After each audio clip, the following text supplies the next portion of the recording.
Bonjour, nous voilà de nouveau avec nous-mêmes, avec l'homme et avec l'univers qui est la même chose. Nous avons passé très rapidement l'histoire de la Terre où l'homme a pris sa naissance. Nous en parlerons peut-être plus tard, beaucoup plus en détail, car l'histoire de l'homme, c'est la Bible, c'est tout ce qu'on nous a présenté jusqu'à aujourd'hui. Notre histoire y est. Mais à vrai dire, nous ne la connaissons pas. Nous percevons seulement le côté extérieur, le côté pelure, le côté épluchure, le côté écorce, le côté coquille, et la vraie histoire, nous ne la connaissons pas. Même si l'histoire d'Adam et d'Ève, l'histoire biblique, est assez intéressante, elle est très belle, mais nous ne connaissons pas son sens. Nous ne savons pas qui est présenté par Adam, qui est présenté par Ève, qui est présenté par le serpent, qui est présenté par la pomme, et il y a beaucoup d'autres déroulements dans cette histoire intéressante dont nous n'avons aucune idée. Et c'est par la connaissance intérieure de l'homme que l'homme pénétrera dans le contenu de la vraie histoire et dans son sens. Il percevra son vrai sens. Et ce qui va nous permettre de le percevoir plus tard, évidemment, pas pour tout de suite, mais plus tard, ça sera notre pensée.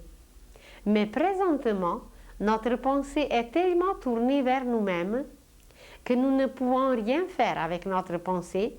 Nous ne savons pas l'utiliser, car l'homme l'utilise seulement pour ses buts personnels, et dans ce cas, la pensée est coupée de sa vraie source, elle ne se nourrit pas, elle ne peut pas être prolongée, et voilà, l'homme périt, l'homme détruit et l'homme périclite. Depuis que j'étais petite, je me suis toujours demandé comment ça marche la pensée. En Russie, il y avait beaucoup de contradictions et beaucoup d'opposés. La première des choses, vous le savez, que le gouvernement, le régime, n'admet pas l'existence de Dieu. Et évidemment, ni à l'école, ni ailleurs, il ne fallait pas parler de Dieu. Mais dans la famille, la tradition religieuse était très gardée. Et le peuple possédait quelque chose qui n'était pas perceptible, ce n'était pas écrit nulle part, mais il y avait une vénération, il y avait une attitude envers tout ce qui était sacré, envers les rites religieux, envers la tradition religieuse, même envers les mots comme esprit, âme et Dieu lui-même. Et toutes ces contradictions, avec le temps, grandissaient. Par exemple, il y avait les cas de guérison, il y avait les cas de sorcellerie.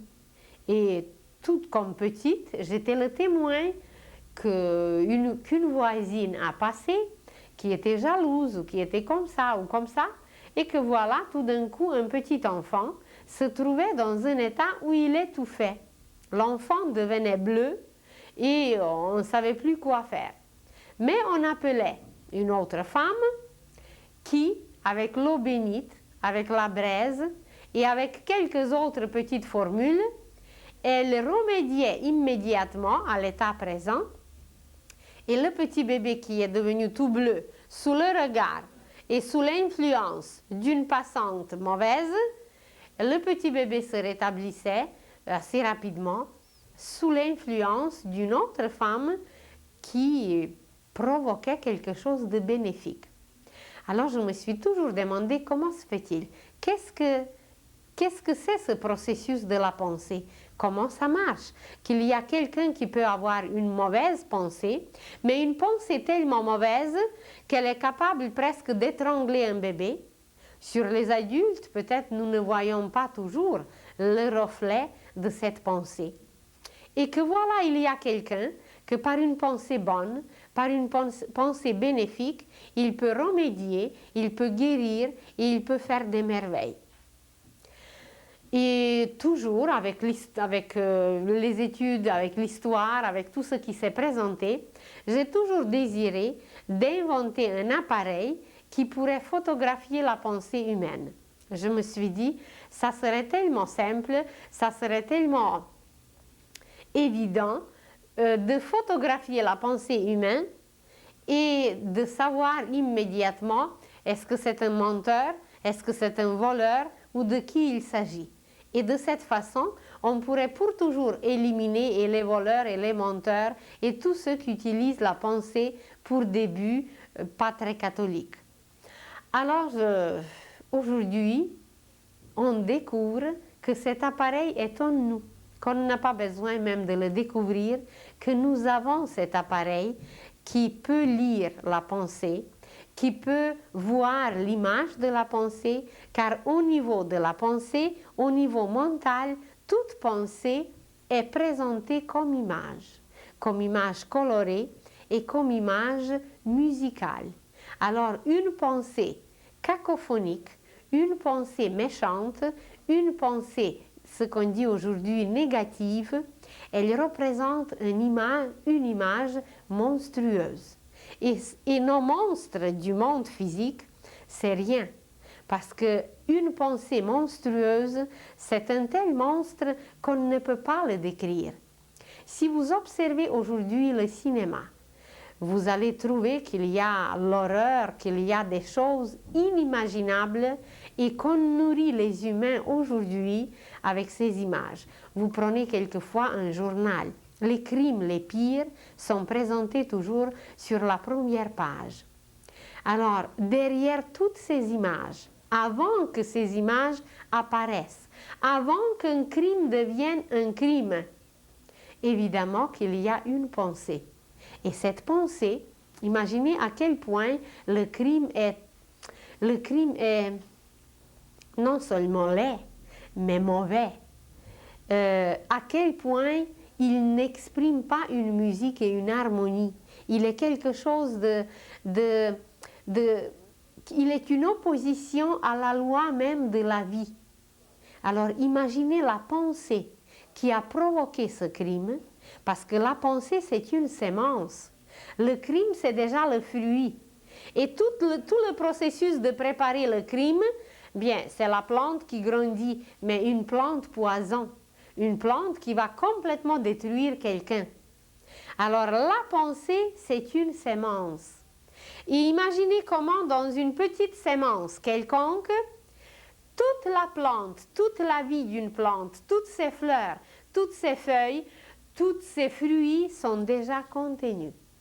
Et quand la science va pénétrer dans cet intérieur, on sera émerveillé, émerveillé, émerveillé à l'infini, comment tout est rempli de pensées, comment tout est rempli d'images, et comment en réalité cette pensée sémence sème ou du bien ou du mal.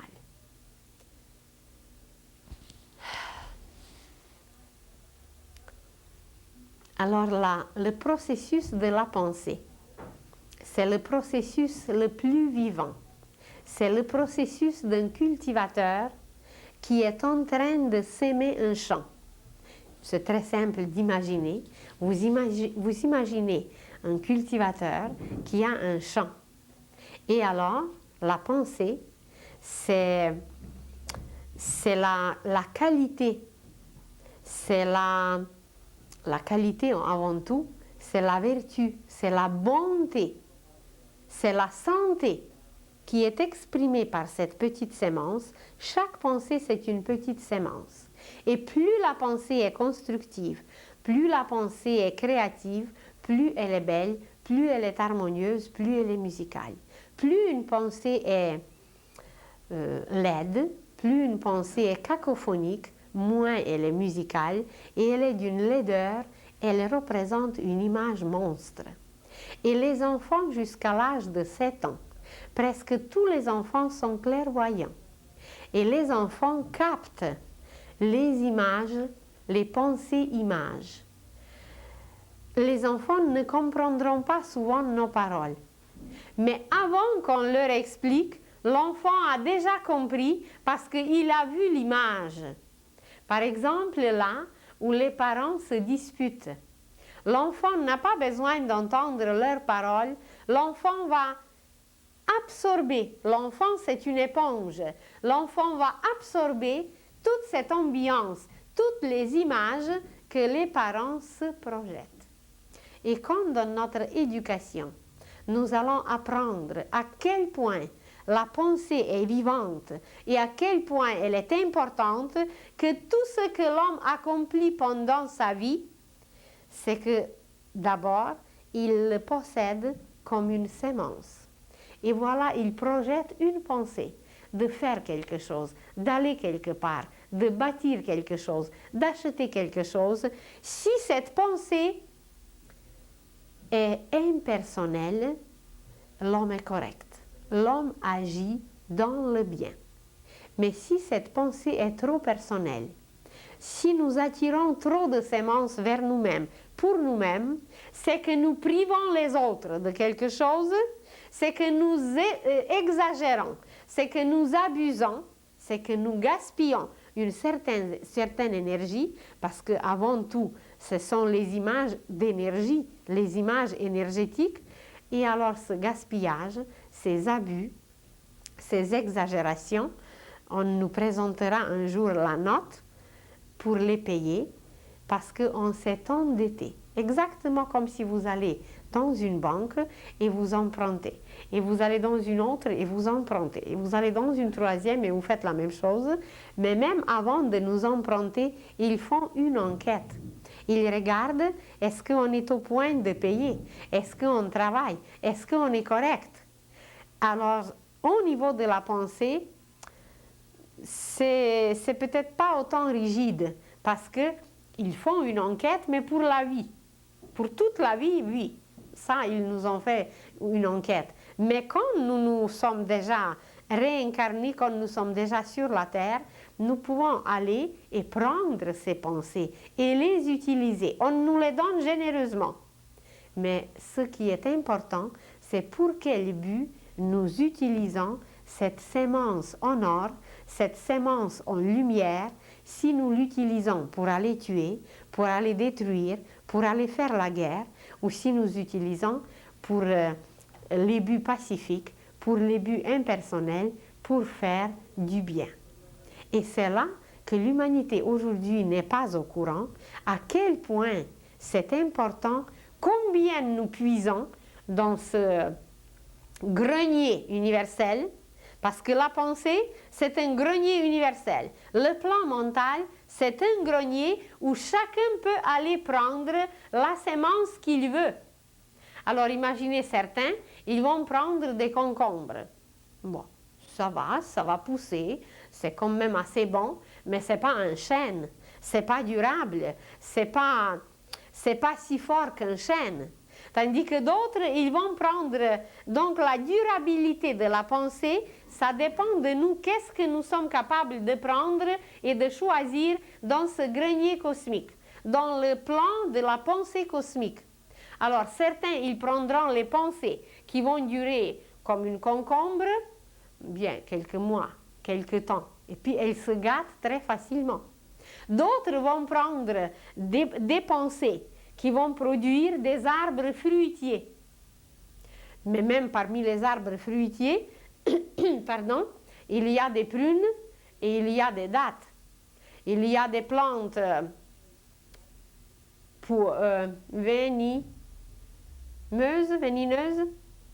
venimeuses, et il y a des plantes aromatiques extraordinaires. Alors, il y a d'autres qui vont choisir les chênes et il y a d'autres qui vont choisir peut-être des plantes immortelles. Alors, ça dépend de nous, qu'est-ce que nous allons choisir. Imaginez un homme brut, un homme qui ne sait pas cultiver la pensée, qui n'a pas appris à choisir sa pensée, mais il va prendre les pensées les plus brutales, les pensées les plus cacophoniques, les plus inharmonieuses. Et regardons seulement autour de nous ce que l'homme produit aujourd'hui tout ce désordre, de ne pas aller au travail, d'exiger trop pour lui-même. On a déjà mentionné, je crois, regardons notre cœur. Comment notre cœur travaille, il ne dit jamais « je vais me mettre maintenant en grève pendant 2 semaines ». Eh bien, si notre cœur le dirait, qu'est-ce que ça donnerait? Eh bien, on ne pourra plus prendre une bouffée d'air. Ça serait fini avec nous. Alors, c'est là le début de se connaître, de s'observer nous-mêmes, comment nous sommes faits, comment tout est fait, et par la suite, eh bien, on agira beaucoup plus raisonnablement. Alors, l'homme qui sème le désordre, qu'est-ce que ça va produire en lui? Eh bien, avec une certitude absolue, l'homme qui sème un désordre extérieurement, qui ne veut pas travailler extérieurement, il y aura un organe en lui qui va dire « Écoute, maintenant moi j'arrête de travailler, je vais s'aimer le désordre en toi et je vais arrêter de travailler. » Et qu'est-ce que ça donne? Nous l'appelons la maladie. Et la maladie, c'est le résultat de tous les troubles, de tout désordre, de tout ce que l'homme a provoqué jadis. Aujourd'hui, ça se solidifie, ça se concrétise jusqu'à dans notre corps. Mais ce désordre a été provoqué jadis dans la pensée et après dans les sentiments, parce que les pensées et les sentiments, c'est un tissu. Dès qu'il y a la trame, il y a, comment s'appelle l'autre partie? La trame est là. Dites-moi. La chaîne. Il y a la trame et la chaîne. Alors, c'est comme la trame et la chaîne, les pensées et les sentiments sont tissés ensemble. Alors, dès que la pensée est contaminée, dès que la pensée est empoisonnée, automatiquement, ça salit, ça empoisonne les sentiments. Et cet empoisonnement, quand ça descend au niveau physique, eh bien, ça produit tout ce désordre, toute la destruction, tous les crimes, toutes les maladies, toutes les épidémies, tout ce de quoi nous sommes les témoins aujourd'hui. Mais l'homme est sémeur, l'homme est cultivateur d'abord au niveau de la pensée. Pour nous donner une image encore plus claire, encore plus concrète, vous allez voir une image. Imaginez que la pensée, c'est un paquet, c'est un cadeau que le monde invisible nous donne, que l'intelligence cosmique nous offre, et que voilà, ce cadeau qui flotte partout, c'est plein de cadeaux, c'est plein de pensées. Dans le mental cosmique, c'est rempli à craquer de toutes sortes de pensées. Il y a pour tout le monde, il y a pour toutes les poches, pour tous les sacs, pour tous les cerveaux, pour toutes les catégories. S'il y a des pensées destructives, il y a des pensées constructives, il y a toutes sortes de choses, mais cette pensée destructive, elle est déjà polarisée, elle est déjà produite par nous-mêmes. Au début, toute sémence est saine, mais c'est notre but qui la rend malsaine ou qui continue à utiliser comme une pensée saine. Alors, imaginez que notre corps mental, c'est un livreur, facile d'imaginer, un livreur qui vient livrer un paquet. Alors, vous avez ici corps mental, livreur qui livre le paquet. Le paquet est livré à qui? Au cerveau. Quand le livreur arrive dans une usine, quand le livreur arrive dans une association, société, grande bâtisse, etc., il livre le paquet au portier. Et le cerveau, c'est notre portier. Il se trouve à la porte de notre temple, parce qu'on nous a dit que le corps physique, c'est un temple. Alors, à la porte de notre temple se trouve le portier qui est le cerveau. Mais vous le savez très bien que le paquet n'est pas destiné au portier. Le portier doit seulement transmettre le paquet et le paquet s'en va plus loin. Alors, celui qui connaît tous les corridors, celui qui connaît toutes les portes, celui qui connaît tous les noms dans une usine, dans un temple, dans une grande bâtisse, il s'appelle commissionnaire. Comme missionnaire. C'est un missionnaire qui n'est pas rendu encore tout à fait missionnaire, mais il est comme missionnaire. C'est le corps astral. C'est le corps sentimental qui connaît tous les couloirs, qui connaît toutes les portes dans notre organisme et il sait que le paquet, la pensée, doit être livré au directeur. Et qui est le directeur? C'est le cœur. C'est le cœur qui est le directeur en nous parce que le cœur est une formation, est un appareil pour l'âme. Et le cerveau, eh bien, le cerveau va devenir un appareil de l'esprit, mais il ne l'est pas encore. Le cerveau est un étudiant en formation. C'est un portier, c'est un étudiant qui étudie et qui se prend pour le directeur. Il n'est pas encore le directeur, il va devenir dans une époque future. Mais présentement, celui qui est plus ancien, celui qui est plus sage, celui qui sait mieux, c'est le cœur. Et quand c'est le cœur qui décide, nous ne nous trompons jamais. Et quand c'est le cerveau, l'intellect qui décide, nous nous trompons toujours.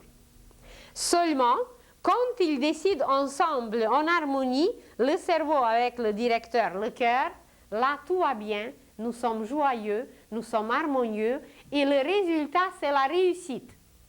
Mais quand seul le portier, seul l'intellect décide, c'est qu'on est dans l'erreur, on s'est trompé et après il faut tout réparer, il faut tout payer. Alors, le livreur, c'est le corps mental, le portier, c'est le cerveau. C'est comme si vous imaginez, ben oui, c'est comme si dans un film, il y a celui qui projette le film et puis il y a celui qui capte le film et qui le reflète. Alors, le livreur transmet le paquet au portier. Le portier, le cerveau, transmet le paquet au commissionnaire, qui est le corps sentimental, ça veut dire au sentiment, au corps sentimental. Et le corps sentimental, le commissionnaire, il est au courant que celui à qui le paquet est prédestiné, c'est le directeur, et que voilà, le directeur prend le paquet. Mais comme à notre époque, le directeur ne fait rien. Les directeurs ne font rien. Alors, le directeur transmet le paquet dans un laboratoire, et dans ce laboratoire se trouvent des travailleurs, des ouvriers du laboratoire, et ce sont les sentiments. Et c'est les sentiments qui analysent la pensée. La pensée est analysée par les sentiments et ensuite elle est renvoyée au directeur. Et on va voir tout à l'heure qu'est-ce qu'on analyse dans le laboratoire. Qu'est-ce que les sentiments analysent et ce cœur dont on parle en réalité, c'est le cœur initiatique qui est le cœur que vous voyez sur les images de Jésus, qui est le cœur au milieu, avec une flamme autour, c'est le cœur initiatique ou le plexus solaire. Alors, qui est l'appareil des sentiments, mais aussi le cœur physique qui participe parce qu'il a aussi un travail à accomplir ici. Alors, le cœur envoie le paquet au laboratoire et dans le laboratoire, tout est analysé. Alors, de nouveau, ici, vous voyez le livreur, c'est le chemin de la pensée.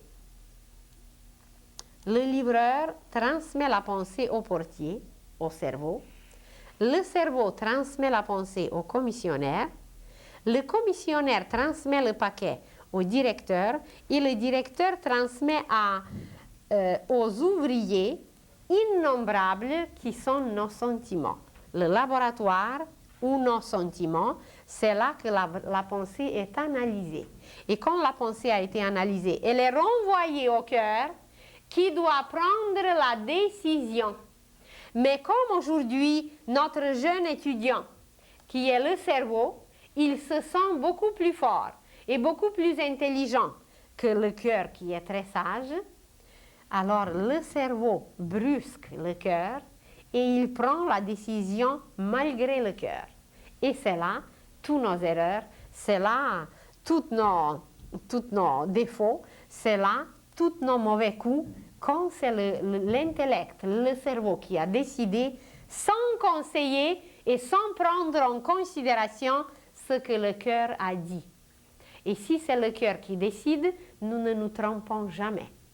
Et quelle est la manifestation? Comment savoir si on s'est trompé ou non? Ça nous donne le premier signe, si on est correct ou non, c'est qu'on a une joie durable. Ce n'est pas une joie d'un ivrogne. Un ivrogne, quand il a bu son verre, il est dans la joie. Mais allez le voir le lendemain matin et vous allez voir dans quel état déplorable il est. Il a mal à la tête, il a la nausée, il ne peut pas manger, il ne peut pas sortir, et puis sa tête tourne, etc. Ce n'est pas la peine d'analyser tous ces états. Donc sa joie n'était pas durable. Ce n'était pas le cœur qui a décidé pour lui, c'était peut-être le jeune étudiant qui voulait assouvir ses goûts, ses désirs, et que voilà, il l'a mis dans un état déplorable. Et si c'était le cœur qui est très sage, qui prévoit et qui sait, il va nous priver pour l'instant. Il va dire, écoute, c'est mieux de ne rien prendre, parce que tu pourras être malade, parce que ça va te faire de mal, parce que tu vas être dans un tel ou dans un autre état, mais nous ne sommes pas toujours prêts à écouter le cœur. Et cette voix du cœur, elle nous parle toujours 3 fois, mais avec une douceur, avec une telle douceur qu'on ne s'aperçoit même pas que quelqu'un nous a parlé dedans. Et nous appelons cette voix du cœur la voix intérieure, parce que c'est par le cœur que l'âme nous parle. Le cœur, c'est l'instrument de l'âme. Et quand il y a une décision à prendre et nous hésitons, il ne faut jamais la prendre, parce que les hésitations, c'est l'intellect. L'âme n'hésite jamais, le cœur n'hésite jamais. Exactement, comme le cœur n'hésite pas pour battre, il ne réfléchit jamais, il ne calcule jamais, il ne dit jamais, bon écoutez, maintenant je vais faire 2-3 battements et puis après, si vous ne me payez pas, j'arrête. C'est absolument impossible, ce n'est pas dans sa nature. Alors exactement comme le cœur agit, qui n'hésite jamais, qui ne doute jamais, il est toujours sûr de son coup, il est toujours sûr de ses battements. Si nous savions l'écouter et si nous lui laissons la pensée, il n'a pas besoin le temps pour analyser, c'est instantané. C'est à l'instant même, avec la vitesse de la pensée, quand le cœur le sait, si c'est oui ou non. Alors quand vous hésitez, quand vous ne savez pas trop quoi et comment, eh bien, ne pensez plus à cette affaire, couchez-vous le soir et demandez la réponse au cœur le lendemain matin. Et c'est le matin, en se réveillant, qu'il faut écouter le cœur. Parce que dès que le mental revient, dès que nous sommes pleinement éveillés, dès que nous sommes pleinement dans ce monde, le mental avec le cerveau commence à faire le tapage, commence à insister, à s'imposer et même à menacer. Et le cœur ne connaît pas ces pratiques. Le cœur ne menace jamais, le cœur ne s'impose jamais et le cœur ne domine jamais. Il ne veut jamais s'imposer, il nous laisse libres. Et bien, comme nous ne sommes pas prêts à cette liberté, c'est pour ça qu'on écoute le cerveau, qu'on écoute le mental et on est presque toujours dans l'erreur. Alors, voilà, on arrive au laboratoire et ensuite la pensée est renvoyée au cœur, la pensée est renvoyée au commissionnaire, au portier et au livreur. Si la pensée a été acceptée, c'est comme si notre sol a accepté la pensée et la pensée commence à pousser. Même quelquefois, ce n'est pas immédiat, mais il faut toujours garder une belle pensée que vous avez captée, il faut toujours l'utiliser et la faire fructifier. Toute belle pensée qui nous visite, c'est un être vivant. C'est une image vivante apportée par un être, avec sa respiration, avec ses battements du cœur, avec son rythme, etc., avec sa richesse. Et il faut accepter cette belle pensée et la faire fructifier. Mais on peut la renvoyer, elle va retourner dans l'espace et c'est quelqu'un d'autre qui va en profiter. Et voilà, sur quoi sont basés, quels sont les critères? Sur quoi est basé le travail dans le laboratoire? Sur quoi nos sentiments se basent quand il analyse la pensée avant de l'envoyer au cœur, avant de la renvoyer là où c'est sa place? Il y a certains critères très très précis. Précise? Un critère, un critère.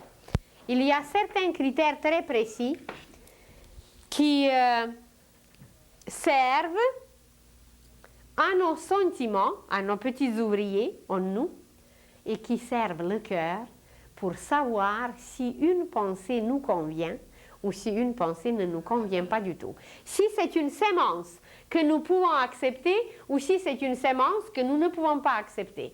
Si nous cherchons le chêne, nous n'accepterons pas la sémence de carotte ou de concombre. Si nous cherchons un sapin ou un pin, nous ne prendrons pas, je ne sais pas, le chou de Bruxelles ou, je sais pas, la citrouille. Nous allons chercher et prendre ce que nous voulons. Alors, quelle est la première caractéristique pour la pensée, pour la sémence de la prendre? C'est la véracité. Vous entendez parler des extraterrestres. Vous entendez parler pour la première fois de la réincarnation, que l'âme possède des vies et des vies, et que chaque vie pour l'âme, c'est une page dans un livre infini. Et cette pensée est pour vous tellement véridique que vous vous étonnez comment se fait-il que personne n'est au courant et que tout le monde ne parle pas de cela. Et c'est quelque chose de tellement merveilleux où vous entendez parler pour la première fois de l'aura humaine et de voyage astral et vous êtes immédiatement familier avec cette pensée et vous vous étonnez comment se fait-il que vous ne saviez pas ça auparavant et que vous n'avez pas découvert une vérité si magnifique, ça fait longtemps, depuis longtemps. Alors, il y a des pensées que nous avons déjà cultivées dans le passé. Et les pensées que nous avons déjà touchées, cultivées, travaillées dans le passé, nous les connaissons. Et ces pensées vont nous paraître véridiques immédiatement. Imaginez une prostituée qui n'a jamais connu quelque chose comme sainteté, qui n'a pas encore connu ce qui est sacré. Alors ce qui est véridique pour elle, bien, c'est son monde, c'est une certaine sémence, mais c'est une sémence encore assez brute. Ce n'est pas une sémence cultivée, travaillée. Mais imaginez une sainte, imaginez une femme qui va travailler pour l'humanité. Elle va attirer les pensées tellement puissantes et c'est tout à fait d'autres sortes de pensées qui seront véridiques pour elle. La même pensée, pardon, la même pensée que la prostituée a pris de gagner son pain dans la rue, une sainte, mais elle ne la prendra jamais. C'est absolument impossible. Ça va être une sémence inacceptable pour une femme qui va combattre pour l'humanité ou qui va travailler avec les enfants ou qui va bâtir les œuvres magnifiques sur la terre. Ce n'est pas véridique pour elle. Elle ne pourra pas cultiver une telle pensée. Vous prenez, je ne sais pas, un criminel qui va prendre la pensée d'aller voler, d'aller tuer. Et imaginez Gandhi, imaginez Martin Luther King, imaginez Kennedy, imaginez des hommes remarquables qui travaillent pour la paix sur la terre entière. Imaginez des hommes philosophes, des hommes de la grande pensée. Quelle différence immense il y a entre la petite sémence d'un homme brut, d'un criminel, et la sémence d'un homme magnifique, d'un homme génie et d'un homme saint. Alors, ce qui est véridique pour un n'est pas toujours véridique pour un autre. Et de quoi dépend cette véracité?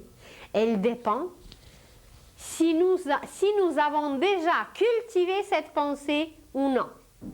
Si vous avez écouté déjà Jésus quelque part sur la montagne, si vous avez déjà écouté Moïse, évidemment qu'aujourd'hui, la pensée de la réincarnation va être pour vous évidente d'un seul coup. Mais si quelqu'un qui n'a pas écouté ces grands prophètes, si quelqu'un qui n'a pas étudié jadis, si quelqu'un qui n'a pas cultivé des vertus, des qualités, eh bien, ça va être impossible pour lui et il sera prêt à se battre et il n'acceptera pas encore cette pensée, cette vérité qui est déjà valable, qui est déjà véridique pour quelqu'un d'autre qui la connaît. Alors, nous acceptons immédiatement quelque chose, une pensée, une sémence, parce que nous la connaissons, elle nous est familière. Ensuite, c'est la moralité. C'est très lié. Ces deux côtés sont très liés. Le même exemple qu'on a pris pour la prostituée, la différence entre la sémence, elle est très grande. Mais la moralité, la véracité, c'est l'issue, c'est le début, c'est la source de la pensée. Et la moralité, c'est quel but nous voulons donner à notre pensée. La véracité, c'est le choix de la sémence. Et la moralité, c'est qu'est-ce que cette sémence va donner. Pour une prostituée, c'est très moral de gagner son pain dans la rue. Parce que le but, son but, c'est pas pour les autres. Bien, c'est seulement pour elle. C'est seulement pour assouvir ses propres goûts et pour se satisfaire tout ce qu'elle a besoin. Mais une sainte, tout ce qu'elle va faire pour elle-même, ça ne sera pas moral. Il faut qu'elle le fasse pour les autres. Mais vous prenez Mère Teresa, qu'on mentionne assez souvent, j'en suis sûre et certaine que si elle travaillait seulement pour elle-même, elle ne se sentirait pas bien. Parce qu'elle est venue pour travailler sur tous ces misérables, sur tous ceux qui ont besoin d'aide, et un geste personnel, égoïste, n'est pas moral pour elle. Évidemment, on a besoin de se vêtir, de se nourrir, de pourvoir aux besoins du corps. Ça, on a besoin. Mais ce n'est pas une transgression et ce n'est pas un but, c'est un moyen. Et quand tout ce qu'on a besoin pour notre corps devient un moyen et non le but, eh bien, nous sommes corrects. On n'est pas égocentrique, mais on est tourné vers les autres. Alors, la moralité, c'est ce que la petite sémence que nous avons choisie va donner. Vous imaginez que quelqu'un a choisi une pensée, une sémence, pour aller voler, pour voler une banque. Mais est-ce que c'est pour distribuer aux autres? Il y avait des voleurs moraux, peut-être au Moyen-Âge, mais on peut les excuser un peu, parce qu'ils utilisaient les moyens bruts, les moyens violents, pour aller distribuer aux pauvres.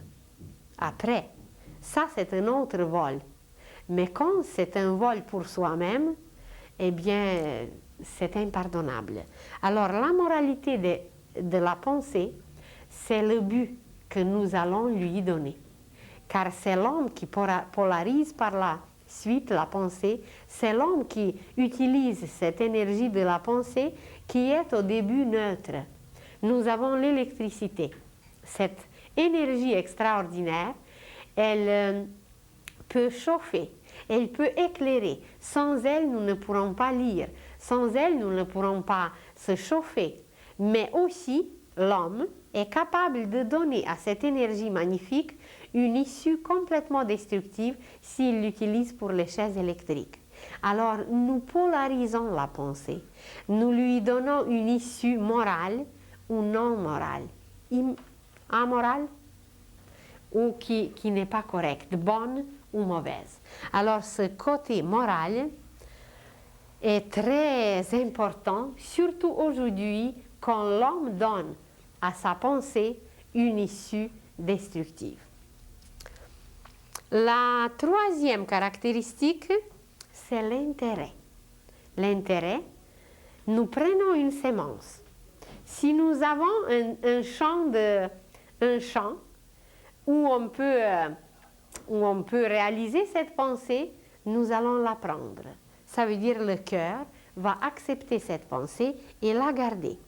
Mais si nous n'avons pas l'intérêt immédiat, quelquefois nous rejetons la pensée, nous ne l'acceptons pas. Et dans ce cas, il faut faire une très grande analyse. Il faut savoir que toute belle pensée est réalisable. Si ce n'est pas pour tout de suite, ça va être pour plus tard. Et avec cette troisième caractéristique est reliée la quatrième, la possibilité de la réalisation. L'intérêt, notre intérêt dépend de la possibilité de la réaliser. Vous imaginez une grande famille où il y avait 12 enfants. Dans cette grande famille, il y avait un petit garçon qui était très curieux, qui était très vivant. Et ce petit garçon, il adorait les histoires. Et il avait une grand-mère qui habitait dans un autre village. Et comme la famille était très grande et l'hiver était long, et dans la grande famille, il n'y avait qu'une seule paire de bottes, le petit garçon qui adorait les histoires de sa grand-mère ne pouvait pas aller visiter sa grand-mère dans le village voisin. Mais il avait un désir tellement puissant, il a capté quelque part une pensée qu'il aimerait à tout prix de communiquer avec sa grand-mère. Et il a gardé tellement fort cette pensée, cet intérêt, que même si dans la vie où il était, où il vivait, cette pensée n'avait pas la possibilité de se réaliser, il ne pouvait rien faire. La famille était pauvre, la grand-mère vivait dans le village voisin, mais cette pensée sémence, il l'a prise sans la lâcher, sans la renvoyer. Il l'a gardée. Et le petit garçon qui a fini sa vie, qui est parti de l'autre côté et qui est revenu, le petit garçon est revenu comme Monsieur Bell. Et Monsieur Bell, vous le savez très bien, qu'il a réalisé ce désir du petit garçon d'inventer un appareil pour communiquer avec la grand-mère qui se trouve dans un autre village. Et qu'est-ce qu'il arrive aujourd'hui? Eh bien, tous les enfants du monde se racontent des histoires au téléphone. Évidemment, c'est la grand-mère qui raconte.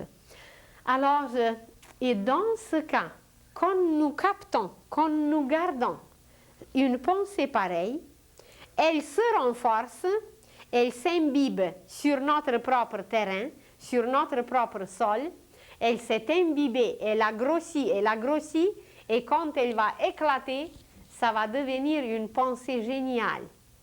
Et la caractéristique de la pensée géniale, qu'elle ne peut pas être personnelle, il faut absolument qu'il soit donné à tout le monde. Imaginez M. Bell qui a inventé le téléphone seulement pour lui. Ben, ça serait un non-sens de se téléphoner à soi-même. Il faut au moins une autre personne à qui il doit téléphoner. Alors, il faut au moins quelqu'un d'autre à qui il va parler. Donc, au moins pour deux.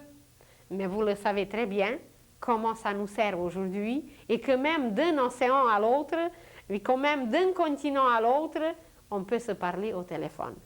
Alors, c'est la possibilité de la réalisation qui est la quatrième caractéristique de la pensée et c'est par cette possibilité de la réalisation que l'homme arrive à cultiver toute pensée et à avoir des fruits.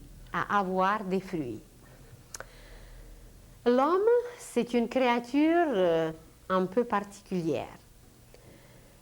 Auparavant, pendant les réincarnations précédentes de la Terre, L'homme ne possédait pas la pensée. L'homme n'avait pas l'accès au grenier cosmique pour capter la pensée.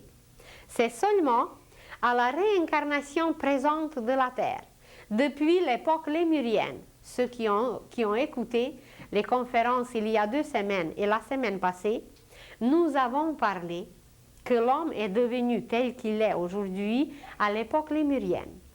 Et à cette époque lémurienne, il s'est produit un fait, quelque chose de merveilleux, c'est que l'âme humaine est descendue dans le corps. C'était un événement extraordinaire que l'âme humaine, qui était auparavant à l'extérieur, qui nous dirigeait comme les animaux sont dirigés aujourd'hui de l'extérieur, l'âme s'est installée dans notre corps avec 2 conditions. La première, c'était d'avoir la colonne vertébrale verticale et avoir le sang chaud, le sang d'une température stable. Et quand l'âme s'est installée dans notre corps, cette particule divine, cette lumière divine, ce fluide divin blanc, de couleur blanche, on nous a permis, on nous a connectés, dans le langage d'aujourd'hui, on dirait, on nous a connectés à un courant cosmique qui est le courant de la pensée. Et l'homme a commencé à capter la pensée, à avoir l'accès au grenier cosmique de la pensée, au grenier mental cosmique, depuis l'époque lémurienne. Depuis cette époque, il travaille cette matière mentale. Ça veut dire qu'il prend la sémence et il la cultive. Comme un petit enfant, il ne peut pas encore faire ce que son père cultivateur fait. Il ne peut pas travailler la terre. Il faut qu'il attende 21 ans. C'est à 21 ans que notre corps mental commence à se manifester. Alors, dans la vie, pour entrer dans la vie, il faut attendre la maturité. Alors, l'homme, sur ce point de vue, il est devenu mature à l'époque lémurienne quand on lui a permis de prendre la pensée, d'utiliser la pensée et de la cultiver. Et depuis cette époque, il travaille constamment. Il capte, il prend, il cultive. Et les résultats, vous les voyez tous. Quels sont les résultats? Quelle est cette qualité qu'il a travaillée, cette vertu? C'est que l'homme d'aujourd'hui est destructeur. Et ça peut nous paraître que c'est un peu triste que l'homme, à travers toutes ces époques, avec toutes ces richesses qu'on lui a données, qu'on lui a offertes, qu'il est devenu destructeur. Oui, c'est un peu vrai, c'est triste, parce que l'intellect, avec l'étudiant, qui est le cerveau, avec le jeune étudiant en formation, ils ont raté leur mission. L'intellect a raté sa mission. Il n'a pas connecté l'âme à la matière et la matière à l'âme.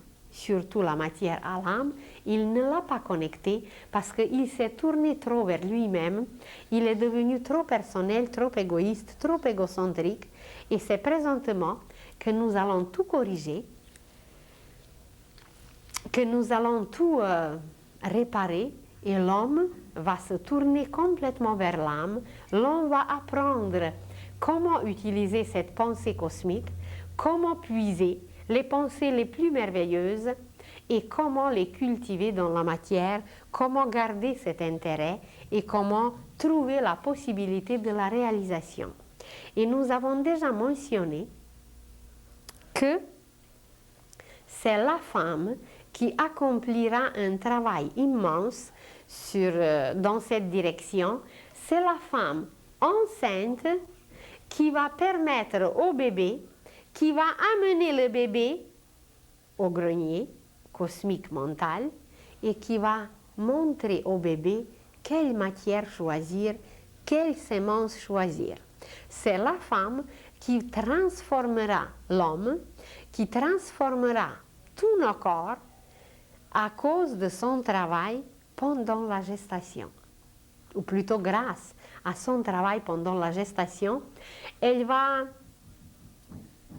transformer l'humanité par l'éducation prénatale. Et nous parlerons beaucoup plus, avec le temps, de cette éducation prénatale qui est déjà là, qui se prépare. On va éduquer les jeunes filles, on va éduquer les femmes enceintes, comment travailler pour que l'enfant arrive à capter les meilleures pensées, les plus géniales, les plus extraordinaires, et comment il va les réaliser par la suite sur la terre. Alors c'est la femme qui permettra à l'homme, qui permettra à l'humanité future de réaliser des merveilles sur la terre, car premièrement, elle apprendra l'enfant déjà avant sa naissance, elle introduira dans son corps la sémence la plus précieuse, la sémence la plus lumineuse, la plus saine, et de cette sémence, par la suite, à cause aussi qu'elle va bâtir un corps physique résistant, qu'elle va bâtir un corps fort, l'enfant va devenir un vrai cultivateur qui ne cédera pas devant les difficultés, qui ne va pas fuir n'importe quel obstacle, qui va devenir un vrai cultivateur de la pensée divine sur la terre. Et à travers tout ce travail, à travers toutes ces découvertes, l'homme va se découvrir de plus en plus évidemment. Il va découvrir qu'en lui, il existe plusieurs feux. Notre tête est liée justement au feu mental. Le feu mental ou le feu de l'esprit. À travers ce feu mental, l'homme découvrira plus tard le feu de l'esprit. L'homme découvrira qu'il y a dans sa poitrine, dans son cœur, qui est un serviteur exemplaire, qui n'arrête jamais son travail. Il y a le feu de l'amour, et ce feu de l'amour est entretenu et nourri par le feu de l'âme, par le souffle de l'âme. Ensuite, il découvrira qu'il y a un autre feu en nous, un feu dans la matière, dans notre propre matière, en bas du diaphragme. Il se trouve un feu qui est enroulé, qui est dans un état latent, qui est encore en sommeil. En réalité, ce n'est pas encore un feu, c'est juste des braises qui sont là et qui vont donner un jour un feu.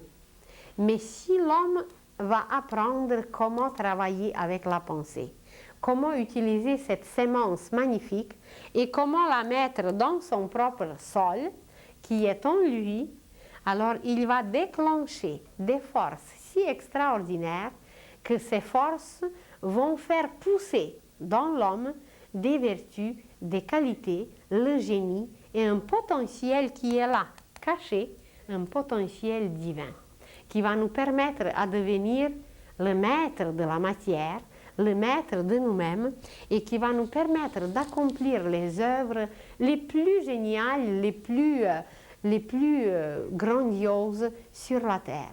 Et cette époque n'est pas loin. Vous êtes déjà au courant comment l'homme d'aujourd'hui se dirige vers cette étude.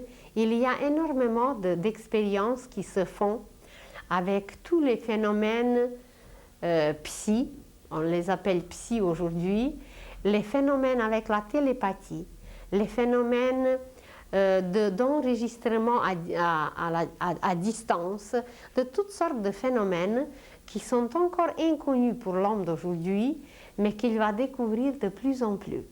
Et quand il découvrira seulement ces trois feux, l'homme va atteindre des réalisations absolument inimaginables. À part de ces trois feux, le feu de la matière qui s'appelle Kundalini. Ce feu de la matière, dont la matière est d'une puissance dont on ne peut même pas imaginer. Et le mot Kundalini veut dire enrouler.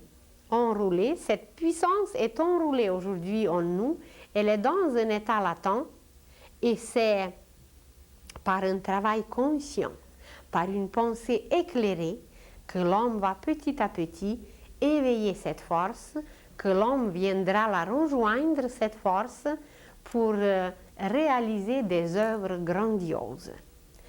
Mais pour l'instant, c'est peut-être très bien qu'elle est en état de sommeil, cette force, et que l'homme n'utilise pas encore ce feu.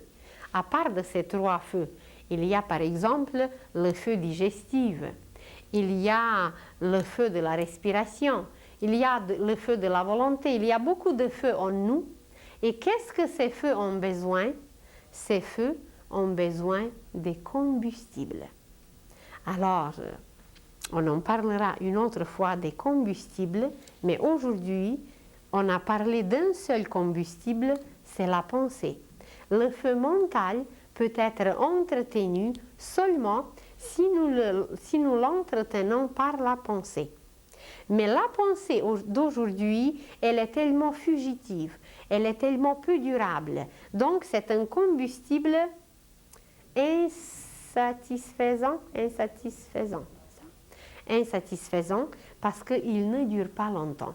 Vous avez une pensée, eh bien, je vais chez Steinberg d'acheter le fromage Kraft. Bien, c'était une pensée, mais c'est une pensée si durable que vous êtes allé, vous avez acheté votre fromage, vous l'avez mangé, il n'y a plus de combustible. C'est fini, il n'y a plus de pensée. Il faut la recréer et recréer et recréer. Et l'homme, quand il va connaître seulement ce feu, il va se découvrir et utiliser le feu de l'esprit. Alors, je vous remercie pour aujourd'hui. Je vous souhaite une bonne semaine et à la prochaine.